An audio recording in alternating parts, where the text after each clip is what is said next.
At ayun na nga at kung saan saan na ako napadpad. Ayan, sa kakagala ko narating ko na ang Sipalay City. At syempre dito pa rin yan sa Negros Occidental. At mula Bacolod papunta dito ay mga 5 hours ang biyahe. Andito pala tayo ngayon sa Perth Paradise Resort. At 80 pesos lamang ang entrance fee dito. Pero di ka nga lang makakaligo. Pero syempre hindi masusulit yung pagpunta mo dito pag di ka naligo sa pool nila. Kaya magbayad ka ng 100 para makaligo ka na. Nga pala, pag gusto mong ma-enjoy at masulit yung lugar dito, agahan mo yung pagpunta mo dito para masolo mo eh. Oh, tignan nyo ko. Abaw, dutagiyas ang resort ba? At heto na nga, maliligo na tayo ah. At buti na lang talaga solo ko yung swimming pool. Kasi makikita nyo kung gaano ako kagaling maglangoy. At ipapakita ko sa inyo kung gaano ako kagaling magsisid. Ano, sisiring kita?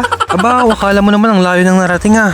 Nga pala sa mga nagbabalak na magpunta dito. At kung plano nyo magpalipas ng gabi, ay pwede kayong matulog dyan sa pool ah. Ay, biro lang. Meron sila ditong room na pwede nyong tuluyan. Pero bayaran mo ah. Pwedeng pang short time, pang long time, o kung gusto mo, dito ka na lang tumira ah. Pero kung hindi ka magstay ng matagal eh, umuwi ka ng hapon eh. O baka may nagtatanong kung may cottage pa dito. Syempre may ara, resort ni mong. Magbayad ka lang ng 500 kung gusto mo mag-cottage. Pero kung namamahalan ka dyan ka na lang sa gilid ah. Okay lang naman ah, basta nakabayad ka ng entrance fee. At kung wala kayong mga dalang pagkain, abay gutom kayo eh. Pero wag kayong mag-alala. Nagsiserve sila ng food dito basta bayaran mo lang. Aba, feel na feel ang swimming pool ba? O diba, ang sarap maligo tapos ganyan yung view. Kaya sulit na sulit yung pagpunta ko dito. Bukod sa napakaganda ng lugar na to, ay talagang solo namin yung resort. Kaya sobrang sulit at talagang nag-enjoy ako. Kaya kayo kapag gusto nyo pumunta dito, di pumunta kayo eh. Agahan nyo lang para solo nyo yung resort. Tsaka ang sarap din kasing maligo kapag hindi pa ganun kainit. O siya, hanggang dito na lang ang ating video. At sana'y nakaabot ka sa puntong ito. Maraming salamat sa panonood.